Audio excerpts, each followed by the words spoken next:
cover crops. That's what we call plants that improve your garden's soil, reduce erosion, and even cut down on weeds. Let's look at how you can use them to make your gardening easier and more productive. In today's video, we'll break down the benefits of cover crops and how you can easily incorporate them into your garden. Whether you're a beginner or have been gardening for years, cover crops are a simple way to better your soil. What are they? Cover crops are plants that you grow not to harvest, but to improve your soil. They're usually planted during the off-season, like in the fall or early spring, when your garden would otherwise be bare. There are different kinds of cover crops, like clover and hairy vetch. Careful where you say that. These add nitrogen to the soil.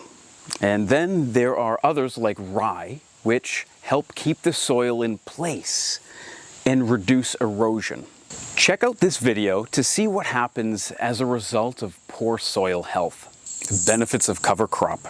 Research from around the world shows that after just 1 year, the benefits are noticeable. Over time, these benefits expand beyond improving the soil. According to a national survey, farmers using cover crops for 5 consecutive years can expect 3% increase in corn yields and nearly 5% increase in soybeans. In drought conditions like those in 2012, these numbers jumped even higher. Cover crops can make a big difference in your garden by adding organic matter to the soil, and this improves the soil structure, helping it hold on to more water and nutrients. Certain cover crops, like clover, can add nitrogen to your soil, which means you might not need to use as much fertilizer, although I still recommend that you use azomite or green sand yearly. By keeping the soil covered, crops like rye and clover prevent the topsoil from blowing or washing away, which keeps your soil strong like bull and productive. A thick cover crop can outcompete weeds, meaning less time spent pulling them out of your garden. Some cover crops even help manage pests and disease by breaking their life cycles. How do you choose the right cover crop?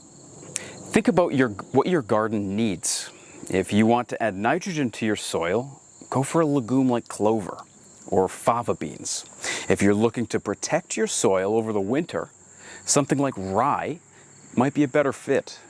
Make sure to choose the right cover crops that match your climate and the time of year that you're planting. Some do better in cool weather, while others thrive when it's warm.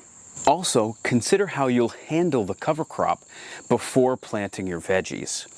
You might need to mow it down, mulch it, compost it, or even turn it into the soil if you're into that sort of thing. Steps to implement cover cropping in your garden. You can plant cover crops after you've harvested your vegetables, or even between your main crops to keep the soil healthy.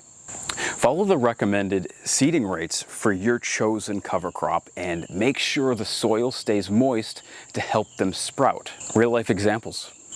Many gardeners have had great success with cover crops, seeing better soil quality, fewer weeds, and even healthier plants. Check out this subscriber's comment on our nitrogen fixation video. Some have found they don't need to use much fertilizer after using cover crops, and it actually improves their topsoil. In my own garden, I'll be trying cover cropping with fava beans this fall. Now, there are potential drawbacks. While cover crops offer numerous benefits, it's important to be aware of a few potential drawbacks. One issue is that if cover crops are allowed to go to seed, they can turn into a weed problem. We're talking millions of weeds that can spread across your garden, leading to unwelcome battle with volunteer plants when it's time to start planting next year's crop. Another consideration is the extra time and effort required to remove and manage this cover crop before you start planting your vegetables. Planning is key. Think about how you'll remove or incorporate the crop before your next planting begins. And whether you decide to chop and drop, till, if you're into that, or simply smother the crop with mulch, it's crucial to have a strategy in place. And this is going to ensure that your garden is ready for the new growing season. All right, so what can we say at the end of all this? Cover crops are an easy and effective way to improve your garden soil, to cut down on weeds, and reduce the need for fertilizers. They're a great tool for any gardener looking to make their gardening easier and more productive. If you found this video useful or helpful in some way, why not give cover crops a try in your own garden? And don't forget to like this video, subscribe to my channel, and share your experiences with cover crops in the comments below. Thanks for watching. I'm Andrew, and I'll catch you on the next one.